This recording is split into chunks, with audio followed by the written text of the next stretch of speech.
Queridos irmãos, recebam todos a paz do Senhor.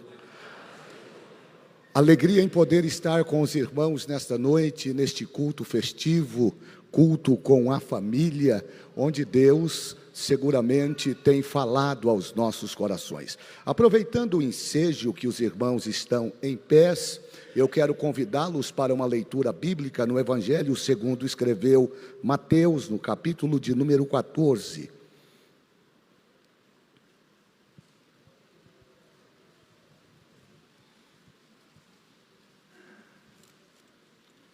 Nós vamos ler do verso de número 22 até o verso de número 36. Uma leitura bastante importante para que possamos conversar com a igreja nesta noite, trazendo uma palavra da parte de Deus. Os que encontraram comigo podem dizer amém? E logo ordenou Jesus que os seus discípulos entrassem no barco e fossem adiante para outra banda, enquanto despedia a multidão. E despedida a multidão, subiu ao monte para orar à parte. E chegada já a tarde, estava ali só. E o barco estava já no meio do mar, açoitado pelas ondas, porque o vento era contrário. Mas à quarta vigília da noite, dirigiu-se Jesus para eles, caminhando por cima do mar. E os discípulos, vendo caminhar sobre o mar, assustaram-se, dizendo: é um fantasma, e gritaram com medo.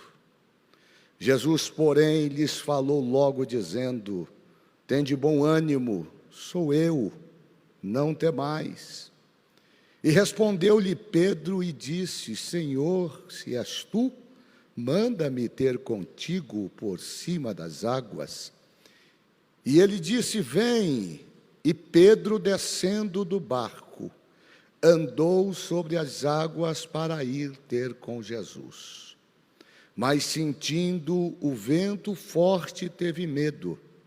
E começando a ir para o fundo, clamou, dizendo: Senhor, salva-me. E logo Jesus, estendendo a mão, segurou-o e disse: homem de pequena fé, por que duvidastes? E quando subiram para o barco, acalmou o vento. Então aproximaram-se os que estavam no barco e adoraram-no, dizendo: és tu verdadeiramente o Filho de Deus. E tendo passado para outra banda, chegaram à terra de Genezaré. E quando os homens daquele lugar conheceram, mandaram por todas aquelas terras em redor, e trouxeram-lhe todos os que estavam enfermos, e rogavam-lhe que ao menos eles pudessem tocar a orla de sua veste, e todos os que o tocavam ficavam sãos. Por favor, tome o seu assento. Eu quero, antes de ministrar a palavra, agradecer a honrosa recepção dispensada pelo pastor da igreja, pastor André Macalão, aqui representado pelos obreiros que estão em minha retaguarda. Eu venho do estado de São Paulo, sou pastor em um município, na cidade de Francisco Morato, uma igreja também muito atuante, e nessa oportunidade, juntamente com a minha família, nós estamos passando um período de descanso. E sempre que tenho tido a oportunidade de estar aqui em Caldas Novas, eu venho assistir os cultos com os irmãos. De maneira que hoje aprouve Deus nos permitir estar com vocês mais uma vez. E eu sou grato a Deus pela vida de todos os obreiros, dos pastores que aqui me recebem, juntamente com a igreja do Senhor Jesus aqui reunida. Queridos irmãos, a minha palavra nesta noite é uma palavra de absoluta reflexão com base no texto bíblico que ora acabamos de ler. Essa narrativa bíblica, ela é interessante porque o seu bojo contém aqui algumas verdades que, ao meu ver, são verdades empíricas e que precisam, de fato, serem vivenciadas por aqueles que servem a Deus no exercício da caminhada cristã. Nós estamos vivendo dias desafiadores, dias em que a nossa fé é colocada em xeque a todos os momentos. Não basta apenas dizer que somos crentes. Não basta apenas dizer que pertencemos a uma igreja ou uma organização religiosa. É preciso que haja em nós ousadia da parte de Deus. E essa ousadia sempre dependerá do exercício básico da nossa fé. Ninguém é crente porque quer ser crente. A vida cristã é uma vida de constância. A vida cristã é uma vida de desafios. A vida cristã é uma vida de insistência no caminho que devemos percorrer, de acordo com o chamado que Deus nos fez de forma individualizada. E é logo necessário que nós que professamos o nome de Jesus tenhamos em mente que a nossa vida espiritual, ela só será uma vida bem-sucedida quando nós entendermos o propósito que Deus quer para nós. Todos nós que aqui estamos nesta noite, neste templo, nesta casa de oração, estamos aqui porque fomos motivados por um propósito, por um desejo maior, o desejo de servir a Deus na beleza da sua santidade. Mas observem que daqui a pouco este culto vai terminar. E muitos de nós voltaremos para os nossos lares, voltaremos para o nosso cotidiano, e é preciso que nós tenhamos em mente que o Deus que está aqui conosco nesta noite, que o Deus que nos motiva a cantar com tanta ousadia, também é o Deus que vai iniciar conosco amanhã, segunda-feira, um novo desafio, uma nova etapa da nossa vida. Nós ainda não sabemos o que nos espera lá fora, mas a certeza de que Deus está conosco aqui é o que nos motiva a acreditar que amanhã Ele continuará tendo controle da nossa vida. E é com base nessa reflexão que eu quero trabalhar com os irmãos o texto bíblico, porque Jesus está agora terminando mais um dia de trabalho. Jesus agora está terminando mais um dia da pregação e da propagação do evangelho que ele vem anunciar. E diz a Bíblia Sagrada que Jesus chama os seus discípulos em uma conversa coloquial e diz para eles que eles precisam entrar na embarcação, porque ele vai para as terras de Genezaré. E ele quer que os discípulos tomem a iniciativa de entrarem no barco que vai conduzi-los para lá. E Jesus então, explicando isso aos seus discípulos, Jesus diz: eu quero que vocês vão na frente, eu vou ficar aqui ainda um pouco porque preciso orar. E diz a Bíblia que desta maneira aconteceu. Os discípulos, que na sua maioria já conheciam aquela região, que era uma região marítima, era uma região explorada pela pesca. Todos eles, na sua maioria, eram pescadores, eram homens que conheciam aquele ambiente geográfico aonde eles estavam estabelecidos. Eles não viram nenhum desafio, eles não viram nenhum impedimento que pudesse criar qualquer circunstância adversa para que eles saíssem daquele ponto para chegar aonde Jesus queria que eles chegassem. E diz a Bíblia que os discípulos então se reúnem e entram naquela embarcação, e eles têm um destino certo. O texto bíblico é rico porque ele vai nos informar a partir do verso de número 24, que este barco, já no meio do mar, ele então encontra uma adversidade que não estava no planejamento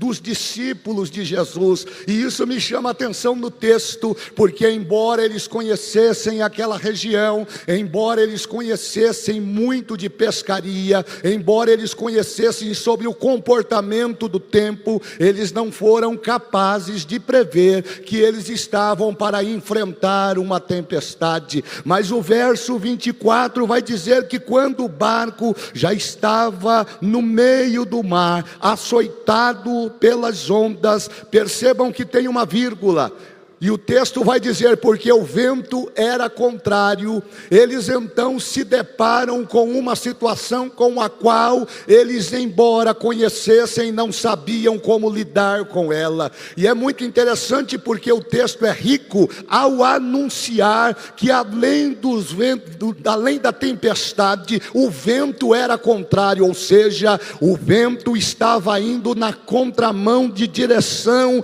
daquela embarcação. Logo, esta animosidade, esta situação adversa vivenciada pelos discípulos, causa neles um desespero que nós vamos ver logo à frente. O verso 25 diz que à medida em que a tempestade vai aumentando, os problemas também vão surgindo, até que às 3 horas da manhã, a 4ª vigília da noite, eles então, já sem saber o que fazer, e eu estou tentando trazer uma narrativa bíblica de uma forma bastante sucinta para que os irmãos consigam compreender a linguagem do texto. Diz a Bíblia que na 4ª vigília da noite, já na madrugada, eles já no âmbito daquele desespero que cerca por conta da tempestade, do vento forte, eles olham, e a Bíblia vai anunciar que eles olhando, eles não percebem, mas a 4ª vigília da noite, Jesus se dirige àquela embarcação. É interessante que Jesus vai no meio daquela tempestade para encontrar os seus discípulos, e Jesus vai usar um modo pouco usual, pelo menos naquele contexto em que isso está acontecendo. Diz a Bíblia que Jesus não vem em outro barco, diz a Bíblia que Jesus não vem com auxiliares, a Bíblia diz que Jesus vem caminhando no meio da tempestade, e eu deduzo que essa tempestade estava no seu ápice, mas ele vem caminhando sobre as águas em direção àquela embarcação. Diz o texto bíblico que quando eles olham para aquela cena, eles se assustam, e um dos integrantes daquela embarcação resolve trazer uma indagação que chama a atenção dos demais. Eles veem alguém se movimentando sobre as águas, caminhando sobre as águas, e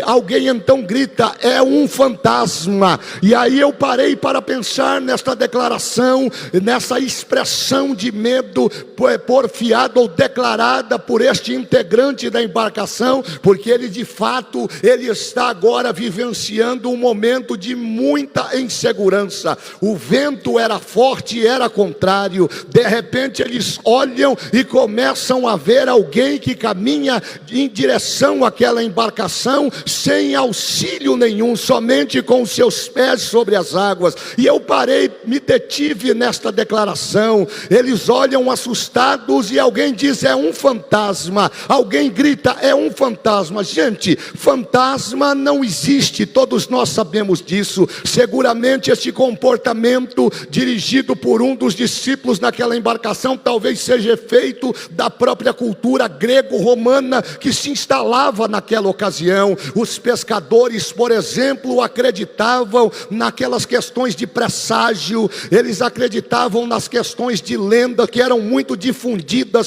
pelos gregos e também pelos romanos, que os pescadores que eram envolvidos em grandes tempestades não voltavam, e os seus espíritos, quando eram mortos, seus espíritos voltavam para assombrar as pessoas. Talvez eles tenham tirado esta ideia de ouvir reiteradas histórias de que haviam fantasmas, eles acabam acreditando nesta própria situação, e isto nada mais é do que o reflexo do medo e da insegurança que eles estão sentindo. assistindo. É lógico, eles estão enfrentando uma tempestade, e uma tempestade com vento contrário. E o tema da minha mensagem de reflexão nesta noite é a seguinte: o que é que nós devemos fazer quando os ventos nos são contrários? O que é que a gente faz quando a gente perde o controle da situação? Como é que a gente deve se comportar quando a situação já não está mais sobre o nosso controle, quando nós não temos mais condição de administrar a situação que nos cerca e nos envolve? E era isso que estava acontecendo com esses discípulos.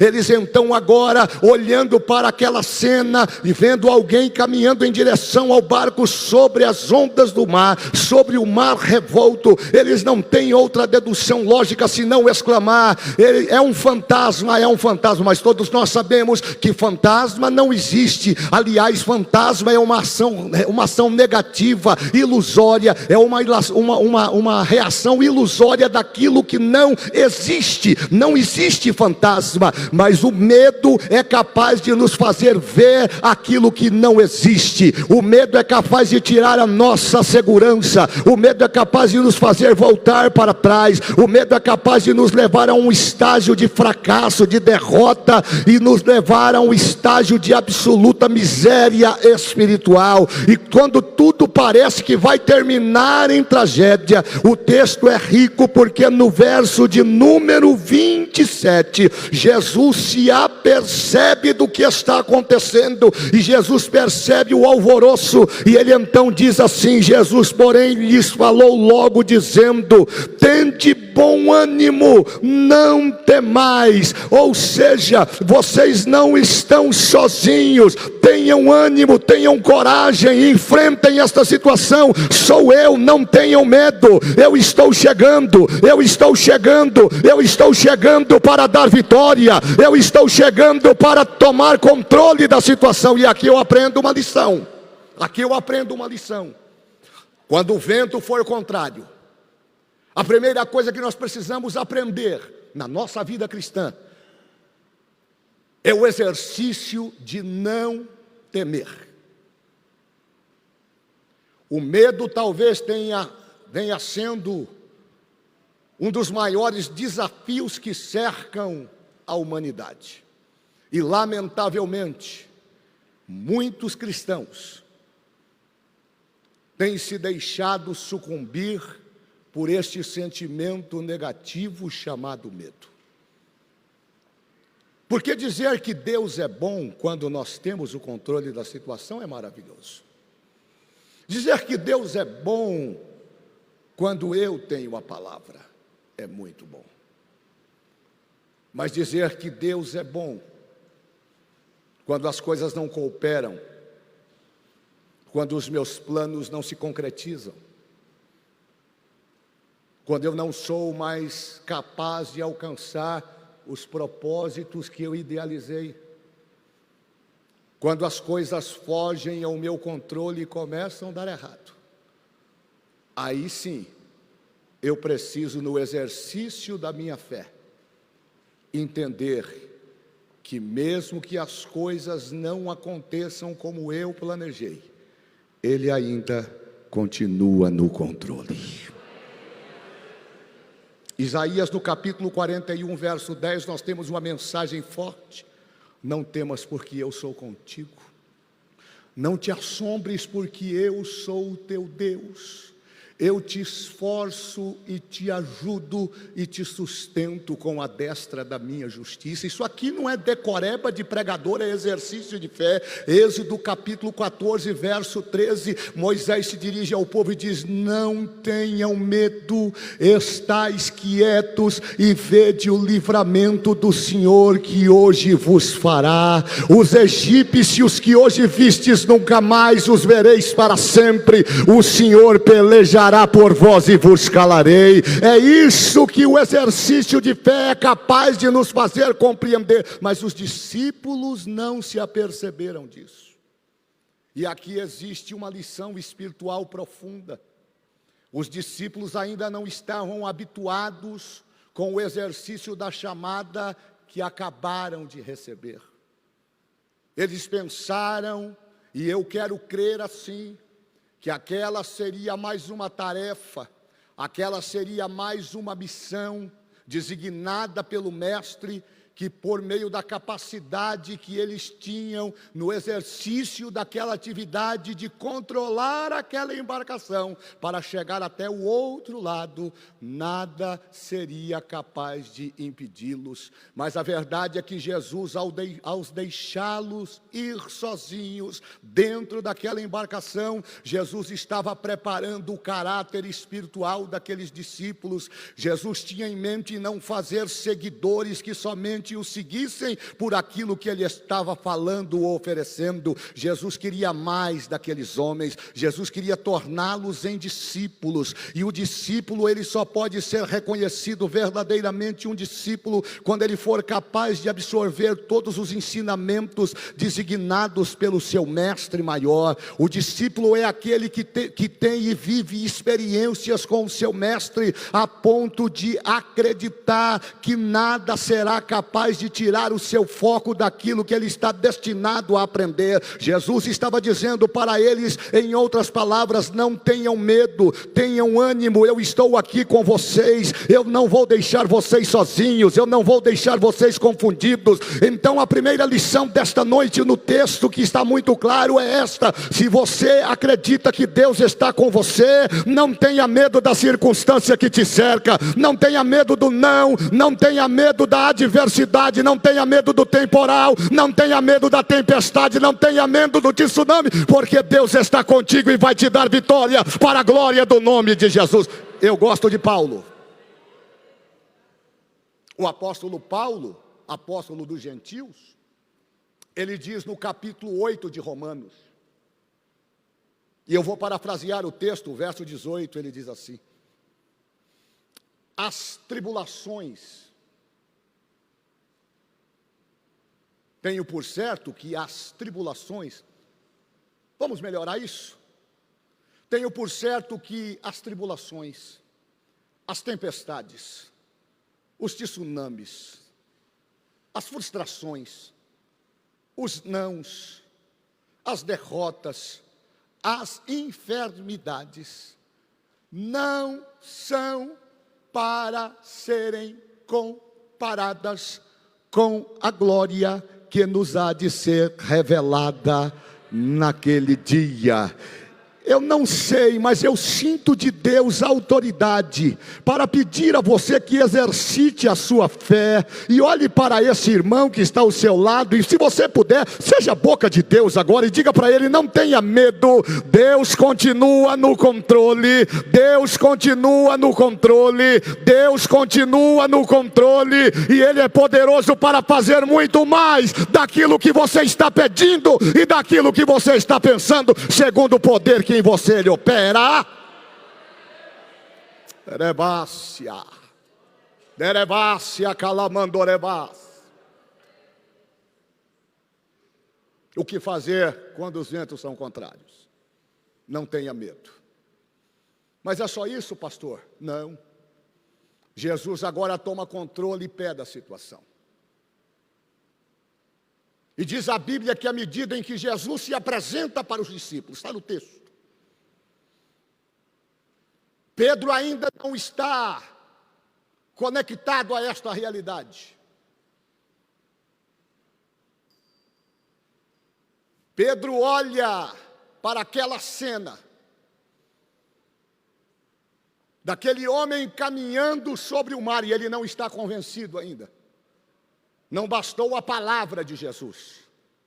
E é interessante que a nossa geração está carente de crer na palavra de Deus. A nossa geração está vivendo tempos emblemáticos em que a palavra de Deus tem sido colocada em xeque. A voz de Jesus no texto,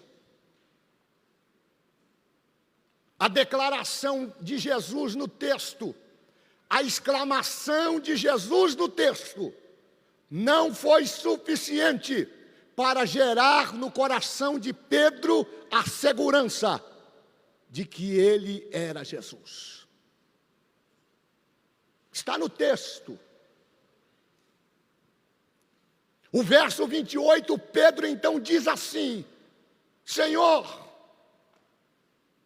se és tu, manda-me ir ter contigo por cima das águas. O medo era tanto que Pedro sabia qual era o final daquela história. A insegurança por conta dos ventos contrários e da tempestade eram tão marcantes que Pedro sabia que eles não seriam capazes de sair daquela situação. E ele, como medida de desespero, assim eu vejo no texto, já dando tudo por perdido, ele disse: é o Senhor, então me manda andar contigo por cima das águas. Em outras palavras, eu não tenho outra explicação racional para explicar o que está acontecendo aqui. O Senhor está andando por cima das águas. Isso quer dizer que o Senhor está fazendo um milagre. Se o Senhor é o Deus que faz milagre, então me deixa tomar parte deste milagre. A princípio, a declaração de Pedro parece ser uma declaração incoerente. Mas Pedro está exteriorizando ali a nossa capacidade humana de lidar com situações com as quais nós não sabemos lidar. E é muito comum, porque quando a gente está inseguro, quando nós estamos inseguros, em regra geral, nós tomamos decisões precipitadas. Nós falamos de forma precipitada. Nós não consultamos a Deus de forma antecipada. Pedro só está exteriorizando aquilo que um seguidor faz.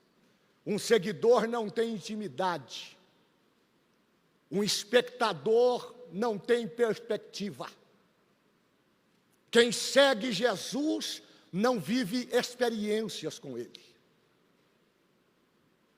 Quem tem Jesus somente nos momentos de dificuldade e coloca Jesus na estante de casa ou no Salmo 91 na cabeceira da cama, não pode ter relacionamento com Ele.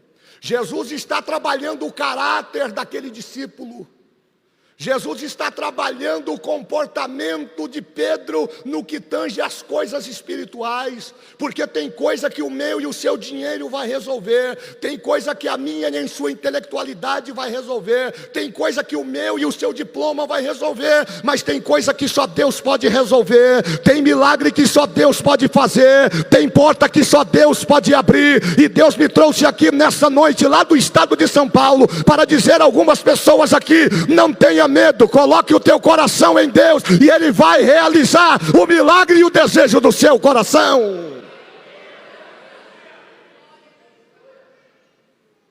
Talvez se fosse eu aqui, pastor Kennedy,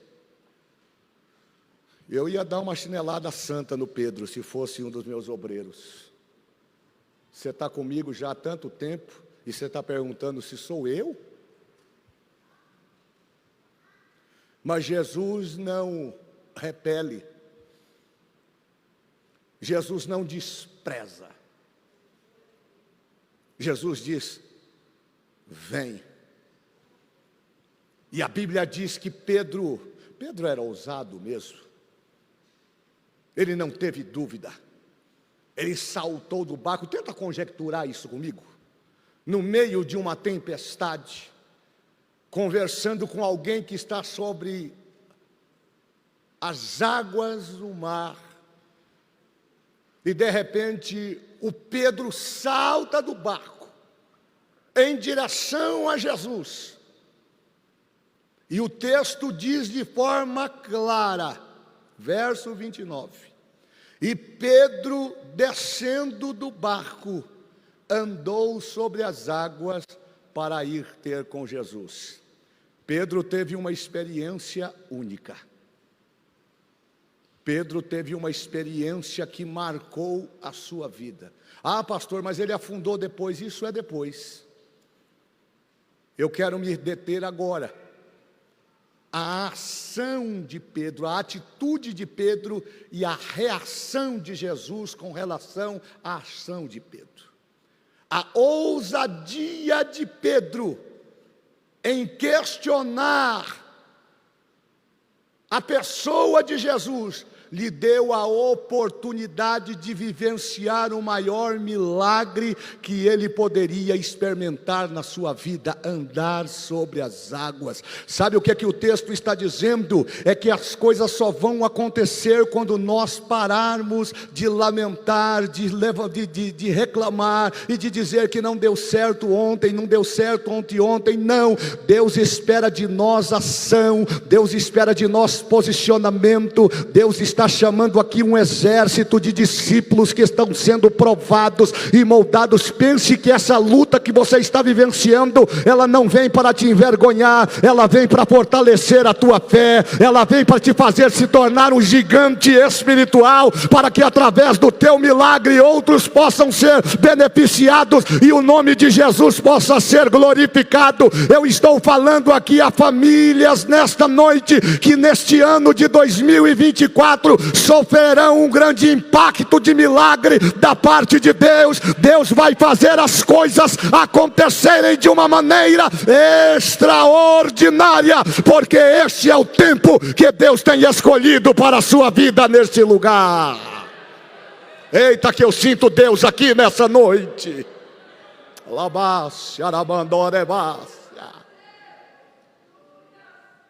Segunda lição: quando o vento lhe for contrário, vá ao encontro de Jesus. Mas o texto se discorre e eu preciso apressar, porque o meu tempo já está terminando. Parece que tudo está sob o controle de Pedro. Ele está andando sobre as águas. Você acha que isso é pouco? Vento contrário, tempestade,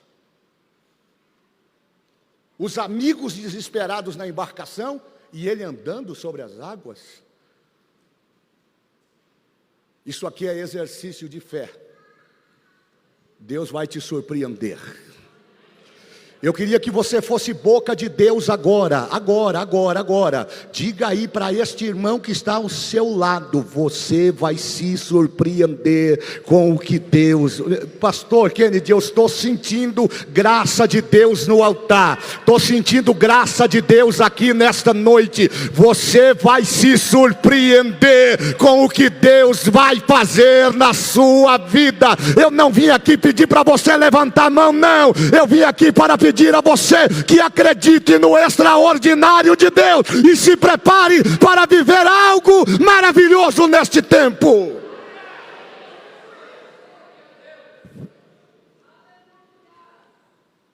Mas tudo que é bom não dura, né? Olha o que é que diz o verso 30. Há um mesclado aqui de fé pujante, e eu gosto disso, porque essa fé pujante de Pedro me faz refletir naquilo que Paulo diz no exercício da nossa caminhada. Salvo o melhor juízo, ele escreve aos Filipenses no capítulo 3, e no verso 13 ele diz assim: eu não julgo que já haja alcançado alguma coisa, mas uma coisa eu faço, é esquecendo-me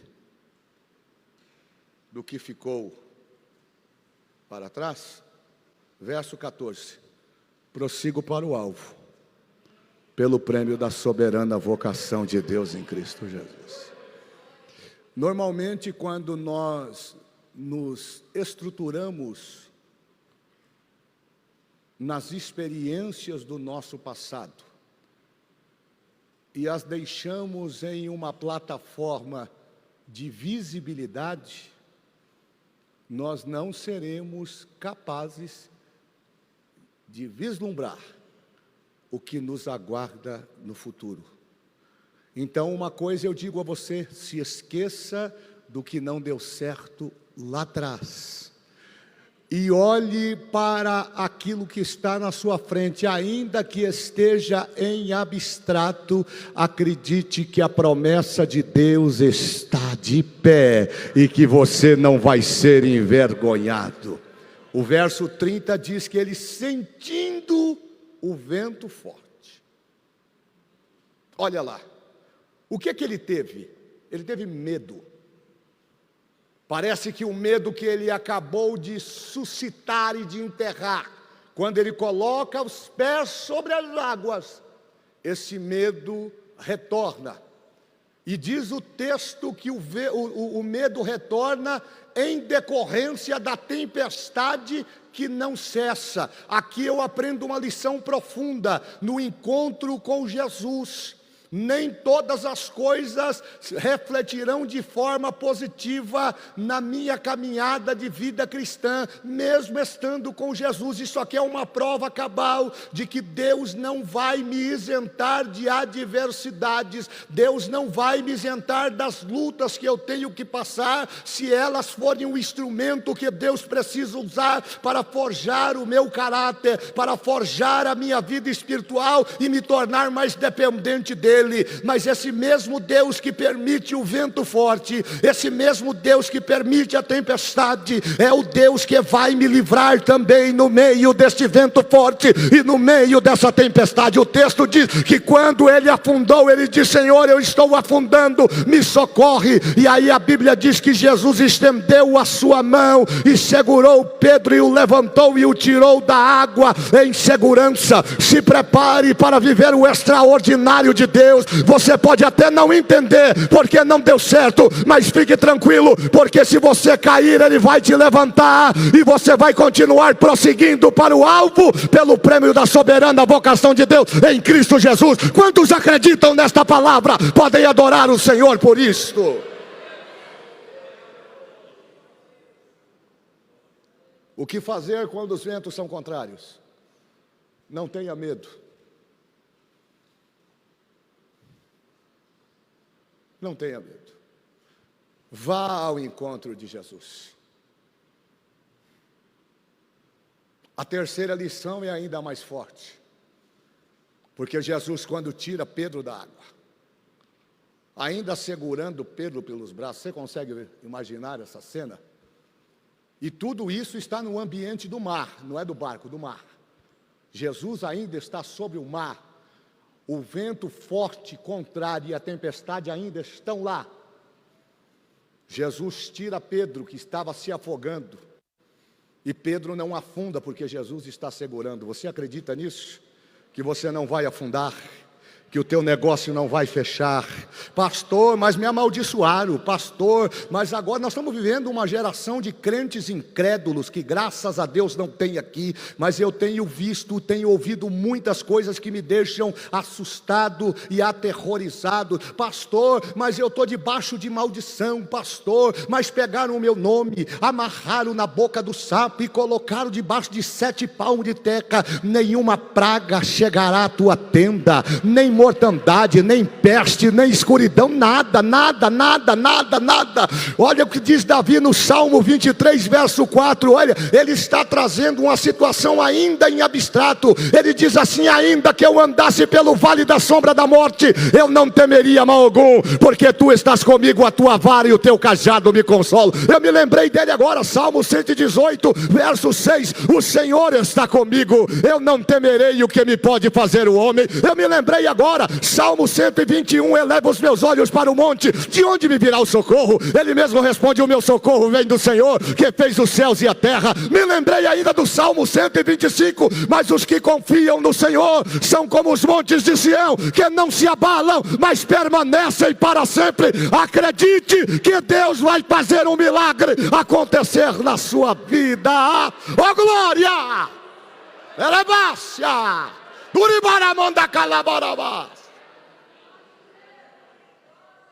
Terceira lição está no texto, verso 31. E logo Jesus, estendendo a mão, segurou-lhe e disse: homem de pequena fé, Por que duvidastes? Quando o vento for contrário, siga esse manual.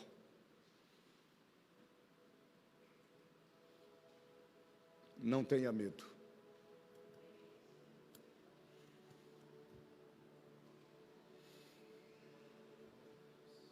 Vá ao encontro de Jesus. Não duvide do que Ele falou para você. Porque tudo o que Ele falou vai se cumprir. Eu vou repetir porque só algumas pessoas entenderam. Tudo o que Ele falou ao teu respeito vai se cumprir na sua vida. Derevácio quererbi, derevasso e adalabás. A Bíblia diz que quando Pedro é levantado, e aqui eu vou terminando. Aqui se encerra um período de desespero. Diz a Bíblia que Jesus segura Pedro pelas mãos.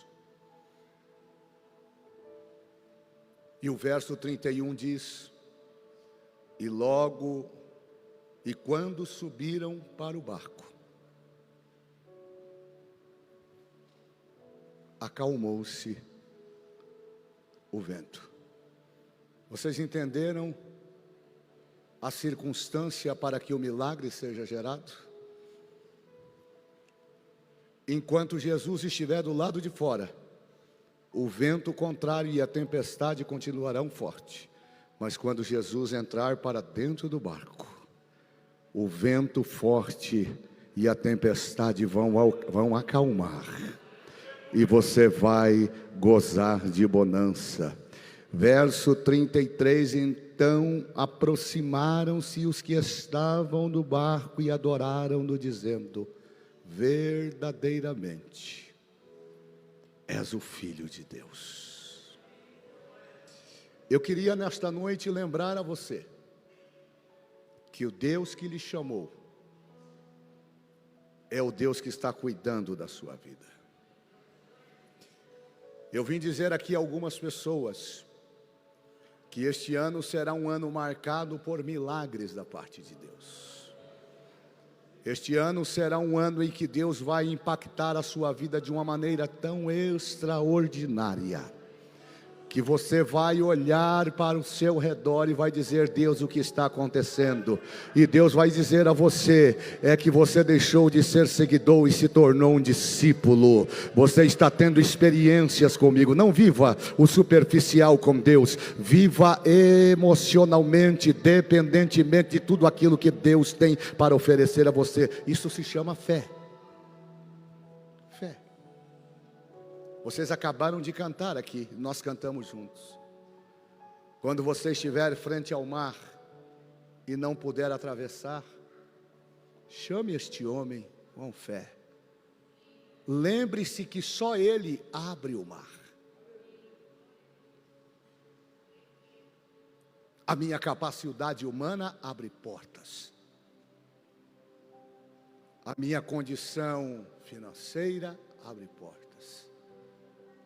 Mas existem mares na nossa vida que somente quem comanda os céus e a terra pode abrir.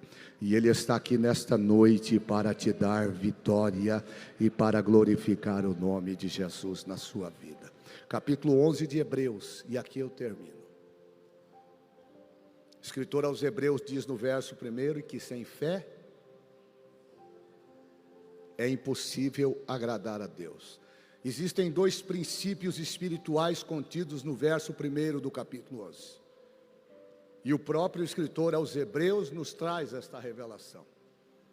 Ele declara que sem fé é impossível agradar a Deus. Primeiro, porque é necessário que aquele que se aproxime de Deus creia que Deus existe. E segundo, que Ele é presenteador daqueles que o buscam. O capítulo 10 de Hebreus, verso 23, Lá o escritor aos Hebreus diz assim: retenhamos firmes a confissão da nossa esperança, porque fiel é aquele que prometeu. Isso aqui é muito forte, mas no verso 6 do capítulo 11,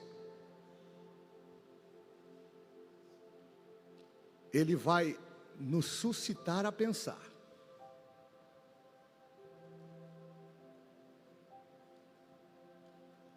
Se Ele é capaz de nos permitir se aproximar dEle, e como resultado desta aproximação, Ele se compromete em nos presentear, então tome posse da tua vitória nesta noite.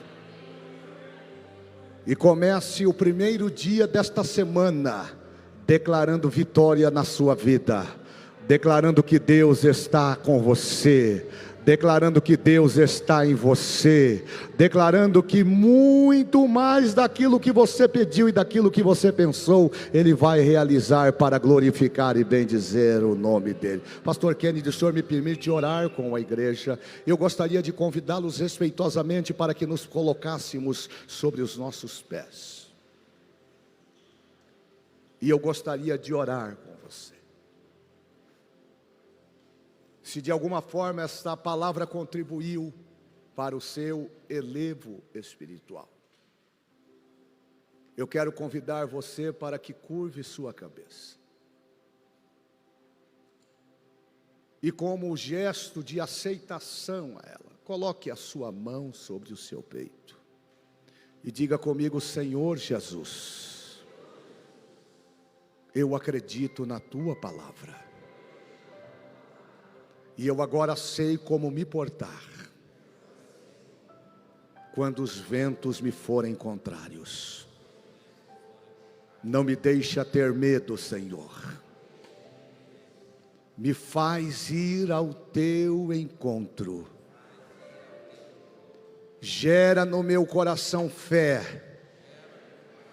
Fé tamanha que não me deixe duvidar.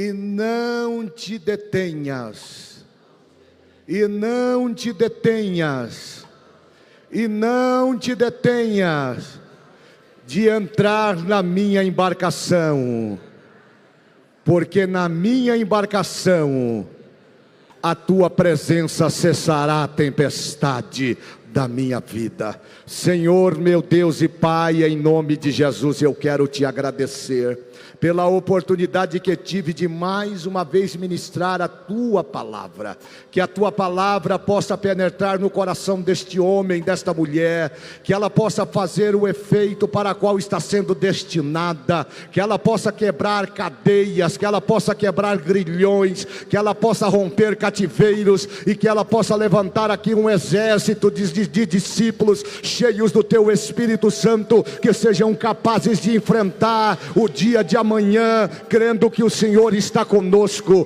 crendo que o Senhor está à nossa frente, crendo que o Senhor é poderoso para fazer muito mais daquilo que nós pedimos, daquilo que nós pensamos, segundo o poder que em nós opera, para a glória do nome de Jesus.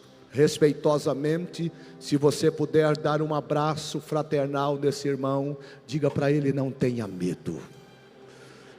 Não eravácia, alabácia. Deus vai te dar vitória e vai fazer o nome de Jesus ser glorificado na sua vida. Deus abençoe, pastor.